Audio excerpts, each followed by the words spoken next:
Warhammer 40k Playstyles. But how do you know what's yours? It's coming right up.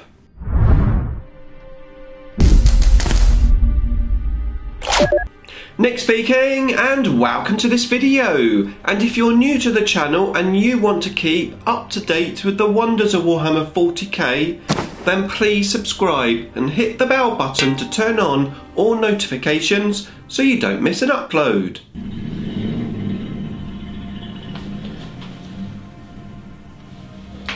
Okay.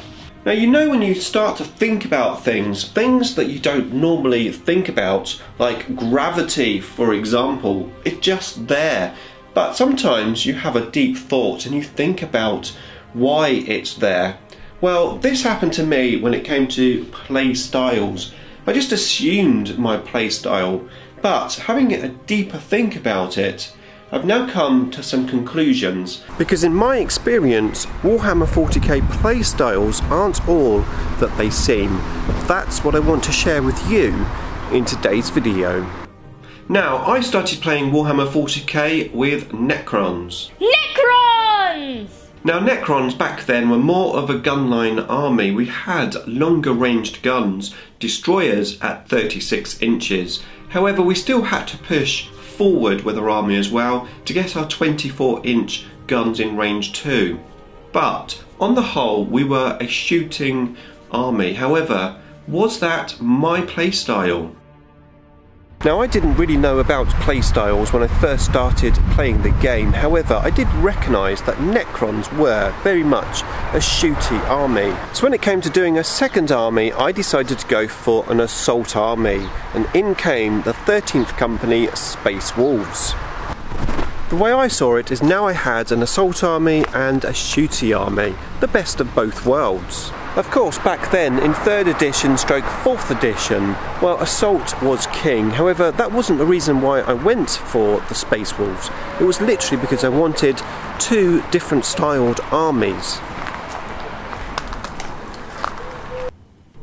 Now, of course, back then, I didn't think I'd have any more armies than those two. A shooty army and an assault army.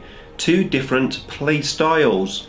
But of course, if you've ever played Warhammer 40k, you know you never stick to two armies. I ended up playing Tyranids, Eldar, Dark Eldar, and soon to be Chaos Space Marines. That gives me 6 armies. Now, all of those armies have highlighted to me that a playstyle is a lot more than just a shooting army or an assault army. Now, I wouldn't recommend that you go out and buy 6 armies to discover your playstyle. What I am hoping though, that this video, this little chat about my experience, is going to make it easier for you to discover your playstyle.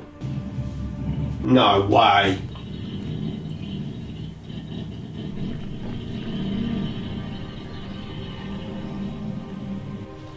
First, when you're choosing an army, should you consider the playstyle of that army? Well, yes, of course you should. However, that's not everything. Because after all, most armies allow you to play them in different ways. Take Tyranids, for example. You can arm your Tyranids up and make them a shooty army if you wish. Or you can go all out assault with big bugs, or you could hoard out with little bugs. Not all armies will allow you to have so many ways of playing them, but most of them have at least a couple. The key thing though when picking an army is making sure you like the look of the models. If you like to read stories, make sure you like the backstory, the fluff of the army. These things are very important because you will be building, you will be painting, you'll be collecting, and you'll be playing that army for a lot of time. And you really need to be in love with that army to allow you the longevity of playing with that army through good rules and bad rules, good codex and bad codex, of the journey of playing this fantastic tabletop game. Now, of course, if you're only playing to win, if you're only buying armies to go to tournaments, win that tournament and then ditch the army, just playing the top tier armies, then of course playstyle isn't really going to come into effect. Now, of course, when you first start playing the game, you don't necessarily know what your playstyle is. that tends to come with time. You may find that your playstyle is actually different from the army that you've chosen, or you may just want to play your army in a different way, just for fun or to change things up. That's what I did with my Necron army. Like I said, Necrons on the whole are a shooty army. However, I have many assault based lists with that Necron army. Now, I don't win as much with those assault based lists, but I do have a lot of fun. It changes things up, it keeps me in love with the army, and also allows me to try out different play styles with the same army. Now this, over the years, has allowed me to discover my playstyle, and I think it goes a lot deeper than playing a shooty army or an assault army, an elite army, an army which grabs objectives, or an army which goes out and destroys your enemy. I think there's a lot more to it. In my experience, it's actually your personality which dictates your playstyle on the table. In actual fact, reflecting on that a little bit deeper, it's not just Warhammer 40k that my personality comes out in the games that I play. It happens for me for any game that I play, including Ludo and snooker.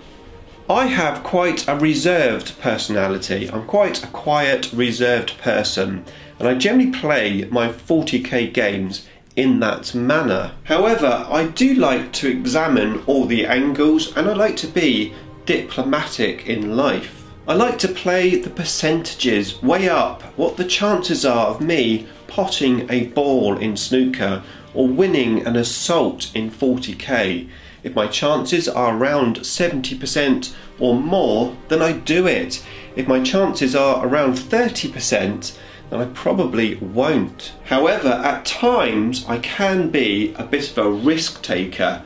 Sometimes I'll do something rather oddball which no one is expecting. Woo! And I think that gives me a great advantage on the table, because in my mild-mannered, percentaged way of playing the game, I could be a little bit predictable.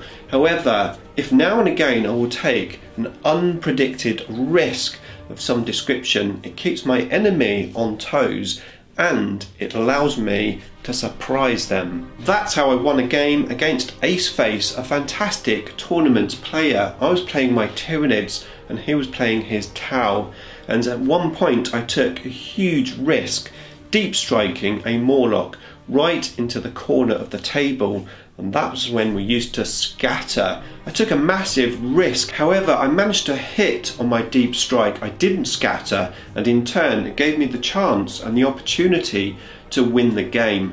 After the game, after I'd won the game, Aceface said, "I would have never expected that to happen in a million years." Now the same thing happens in snooker, although it's slightly different, because the high risk shot might lose me the frame. However, if my opponent gets a bit relaxed in their safety play and they leave me an opportunity, it may be a low chance pot, but sometimes I just grab that opportunity and I will play it. I will surprise my opponent.